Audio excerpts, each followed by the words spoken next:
have started kicking off our own internal marketing plan, and so we met last week, or I guess it was 2 weeks ago, to start talking about how to roll that out. And there were some elements that came out of that meeting that really got me thinking, and so I was able to then pull that into actually a new way that I think we can go about really talking about how we do what we do with our clients. So I'm going to cheat a little bit today, and this is going to be whiteboard and giant post-it wisdom, because I need a little more space. So traditionally, marketing has been defined as what? The 4 Ps of marketing, right? So who can, for bonus points, who can say what those are? Product, place, and promotion. Right.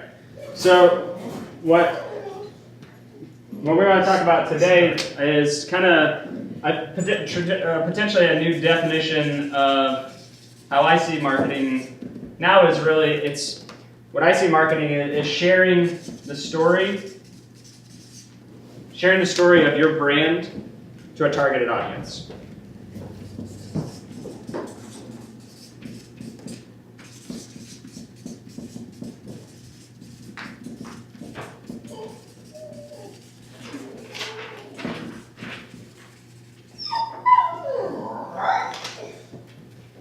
So if marketing is about sharing the story of your brand to a targeted audience, then there's still, it's always great when consultants start talking about different definitions that have other words that really need to be defined. So another one that's very hard to define sometimes is also is what? Branding. People always have 1,000 different definitions of branding. And one of the things how I can see branding being defined is infusing your purpose and personality in all aspects of your business.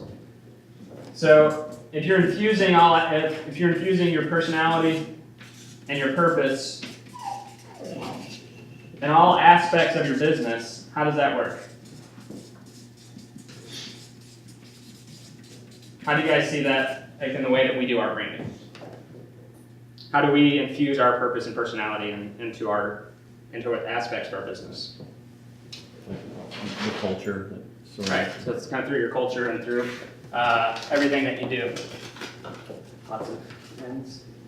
And so, what the other piece about this is is a targeted audience, and that's where really marketing can be different from a standpoint of advertising or just general awareness marketing. Is when you want to do it for a specific thing. So what I want to talk about specifically today is magnetic marketing. And then there's not necessarily 4 Ps, but now 5 Ps. And so the difference between magnetic marketing and regular marketing is that you're sharing the story of your brand to a target audience in a way that attracts your ideal client.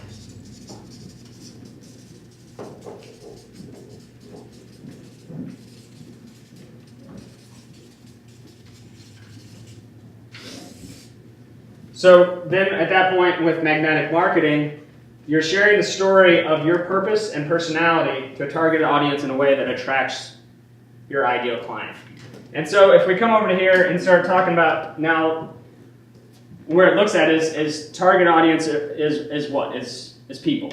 And so it starts with people. And so if you've got your overall map of all the clients that you work with, what you want to start focusing on is doing strategic clustering like we've talked about in the past. So if you look at all of your clients and you map them out, you'll start seeing them kind of all over the place, but then there's going to be specific clusters that start forming. So then you can start identifying where you want to look at. So maybe there's one here, and one here. So this is kind of where we were 2 years ago, where we worked with entrepreneurs, we worked with not-for-profits, and we worked with government.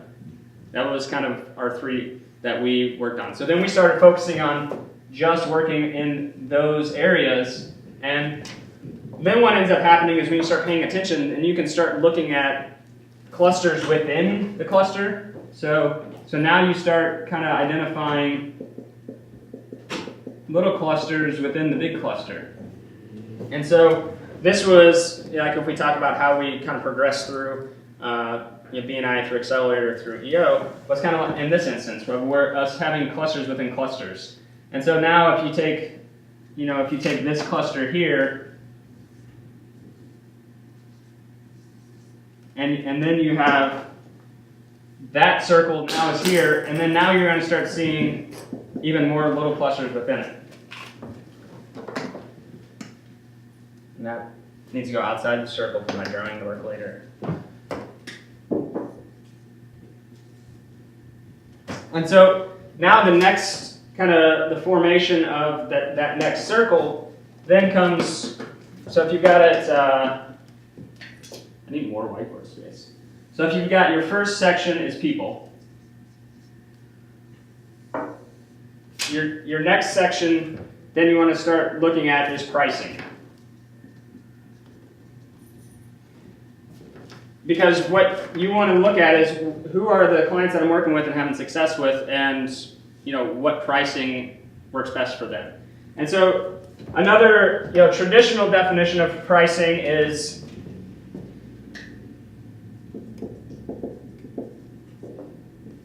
you have what you do, you have a price that goes along with it, and then you try to go find a client that'll pay for it. Right? That's traditionally how pricing works. Well, magnetic pricing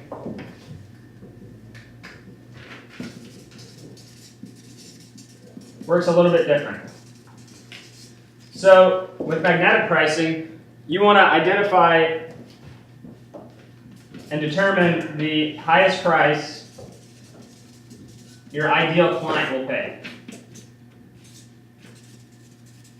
Now think about this for a second. So traditionally, you look at what you do, then you put a price to it, and then you find a client that'll pay for it. Now, in magnetic pricing, the way to look at it is you figure out who your ideal client is, you figure out what they're willing to pay, and then you figure out how to do it. So where this comes into play is if you identify exactly who you want to work with, you can identify what they're willing to pay. Okay, so now how can you do what you do in a way to make that price work for them? And so if you think about it for our clients, what if you think about, so if our big circle here are entrepreneurs, our ideal clients, when you guys are going through the list and identifying which clients you like working best with, on average, what are they paying? Just on average. Plus or minus, what, 5,000 per month? Like 4 to 6? So if we know that our best clients can afford to pay $4,000 to $6,000 per month, that means we need to build our business in order to give them what they want and what they need for that price. So now that's where positioning comes in.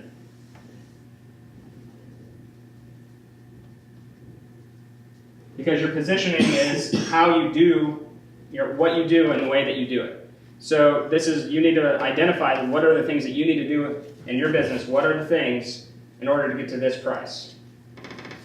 And so once it goes up one more level to positioning, then you start looking at what makes you different than someone else. And one really great way to do that is with, we've talked about the idea vortex before on how to come up with new ideas and new concepts. The same thing works really well when you turn it towards your client. And so, do you guys remember the steps of the idea vortex? Observe. So observe, engage, reflect, share, then reflect again, and then share, and then reflect again, and then share, and then test, and then start it over again, right? So where this comes into play is that you observe your ideal client. So you look at your strategic cluster, and so now you've went from all the clients you work with to one specific segment, and then you've identified, so now let's say these are the clients that are in the budget range, your ideal clients. So now you've identified this clients that are willing to pay $4,000 to $6,000, So now this is your new canvas. And so within this new canvas now, you want to identify why they do business with you, why they like doing business with you, and why you like doing business with them. And so now if you're on this canvas, you start asking them, so you identified this, so that's observing, and then you start asking them, why do you do business with us? What do we do differently than other people in our industry that makes you like working with us? Run through a whole list of questions that you'll identify what made this group of people, the small cluster, work with you. And so once again, you're going to see answers all over the map. But after a while, you're going to see, yet again, another little cluster. And so this comes in, engaging them with those questions. You start reflecting. You look at all the answers you get, and then reflect on the myriad of answers and try to identify where the commonalities are. Share them internally with the team, talk about it, then go again, look at the list of things that they said, then share that with your clients. And you say, as we talked with a lot of people, we noticed X, Y, and Z were things that really popped up a lot. Does that resonate with you? Does that make sense?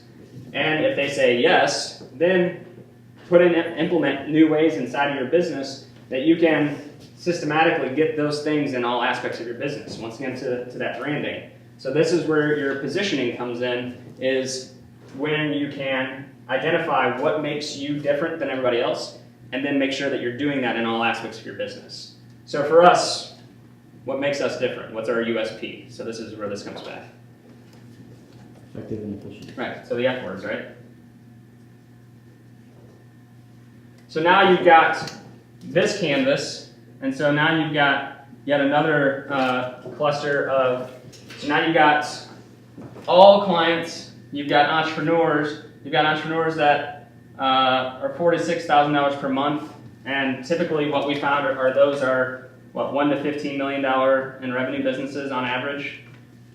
And so now we've also noticed that the people that appreciate effectiveness and efficiency are inside of this circle. So now we're inside of a smaller circle inside of a smaller circle, which, this comes back to, when we talk about perspective, create simplicity. So now we're zooming in way inside of this overall canvas. So the next P that comes in is personality.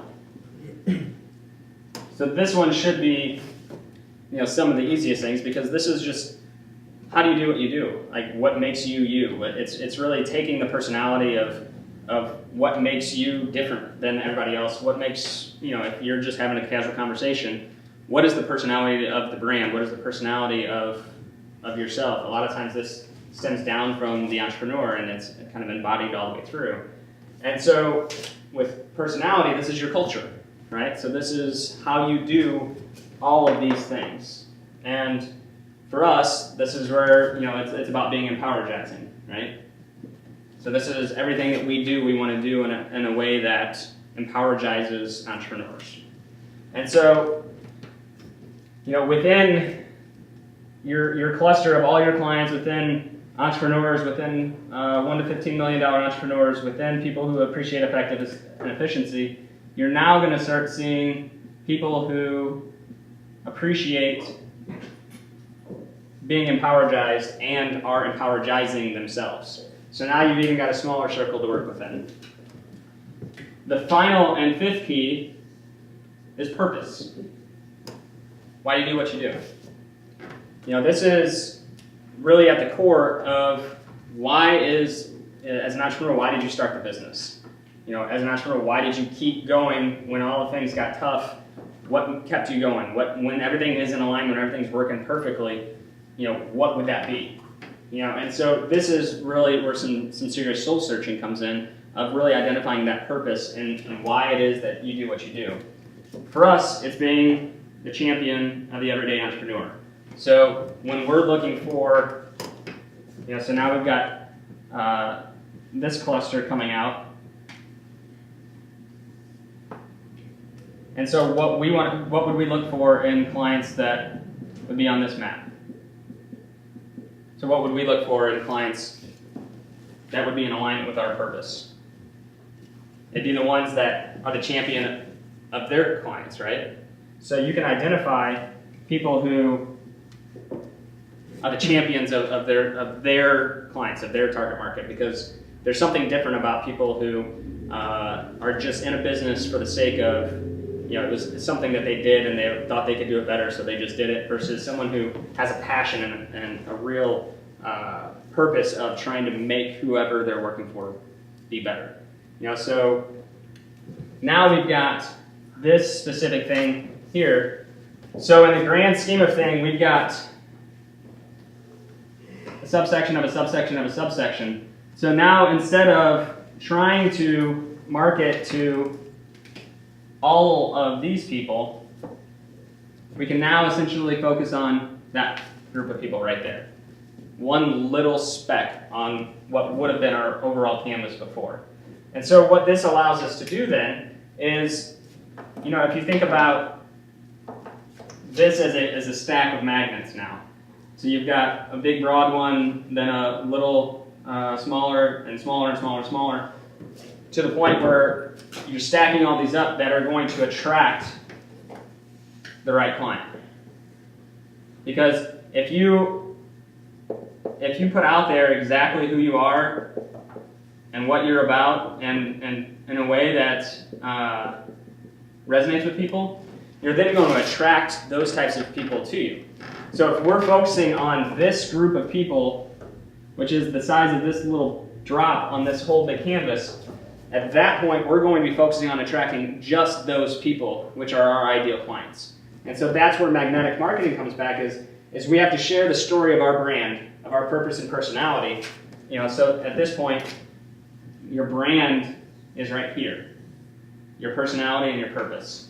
So if magnetic marketing is about sharing this story with a targeted audience, which is here, to attract that ideal client.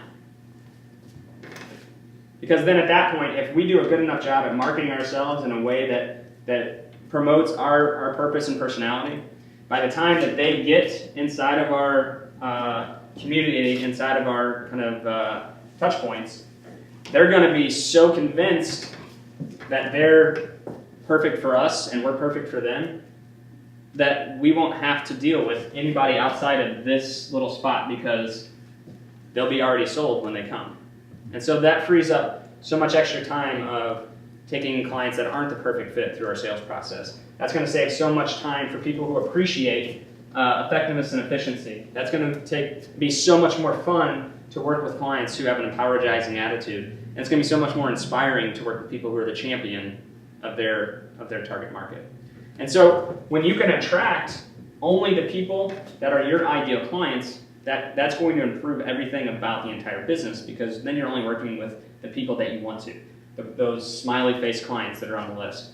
And that's what magnetic marketing is about. But first, you have to identify what all these things are, and then develop your brand, infuse that purpose and personality in all aspects of your business, and then share that story with the target audience that's going to attract in the people that you want. Does that make sense? Questions or comments you guys have? Do you guys see this already? And we've kind of been doing this haphazardly. It really was until we started talking last week. We talked about pricing and personality and purpose, and it really is about all of these things, making sure that they're in alignment. So if we work with somebody, so if this is the strategic cluster inside of here, if we work with somebody that's a little off and isn't all the way in, it's not that they're a bad client, but they're not going to be as inspiring, they're not going to be as motivated, they're not going to be as great. We have the ability to only work with the people that are inside of this cluster, which is going to make their businesses better, it's going to make our business better, and it's going to attract people from all over the country, because there's very few people that can practice this in a way that is effective. And so if we can create a whole ecosystem of inspired, purpose-driven entrepreneurs, that's a pretty powerful thing. A second ago you said not many people can effectively do that, but I think what you would probably meant is not many people are effectively doing it. Yes. Anybody can effectively do it if they frame the conversation that way and point themselves at it. But we're taking this opportunity to do this and then to point other people's. Yeah. So this is the big difference between simple and easy. Like this is a very simple concept, but it's very difficult to pull off because there has to be a consistent relationship and consistent introspection. You know, so we have the benefit of this is our business, so that and this is the way that I think. So I'm always looking at how can we refine, how can we refine.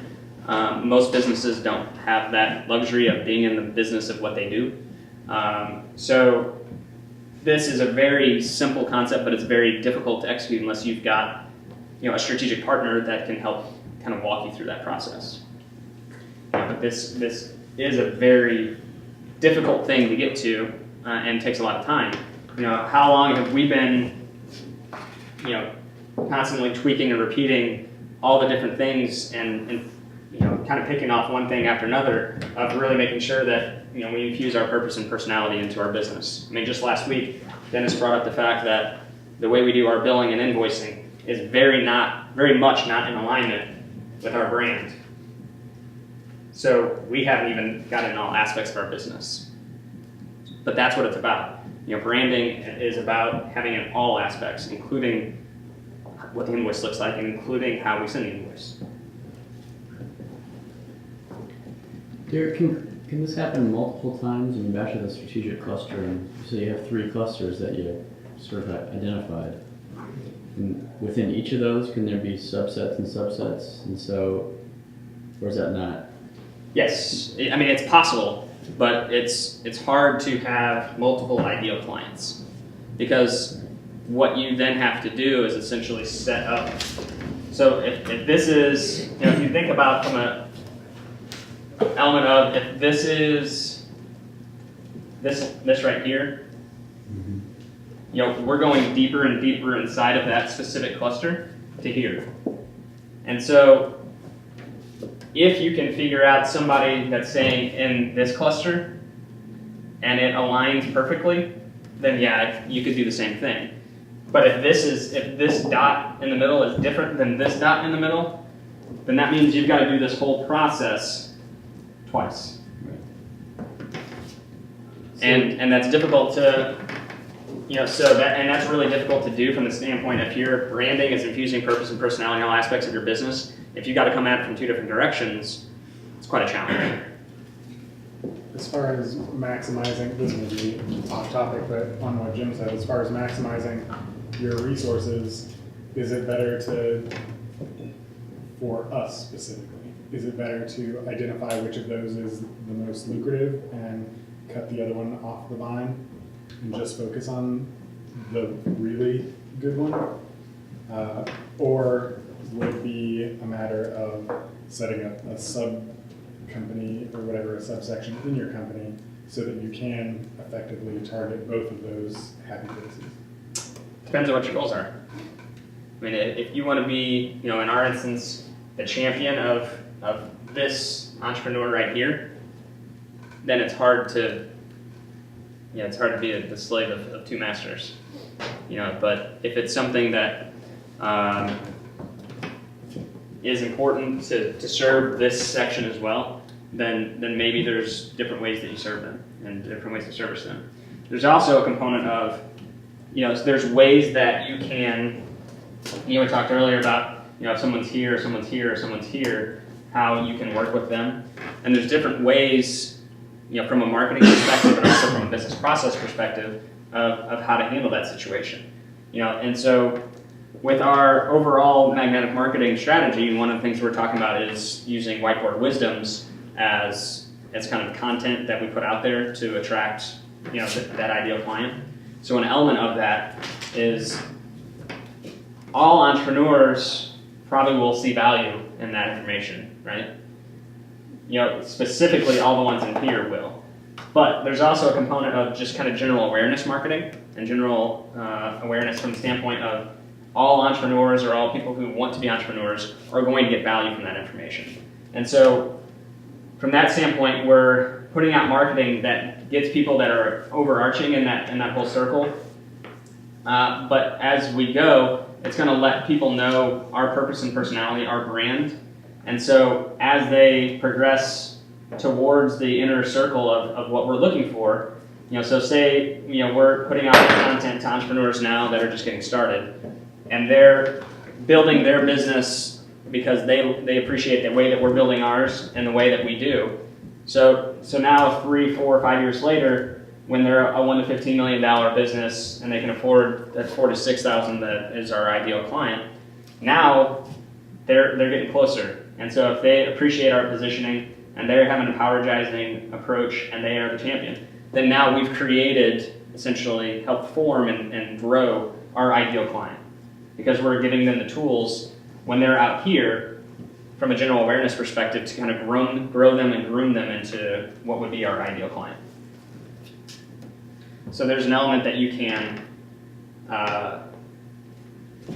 market inside of this whole circle, and this whole circle, all the way down through to the point where you get to here. But you have to do it in a way that is going to be specific to them. And if there's a residual kind of halo effect that gets out to here, then that's even better.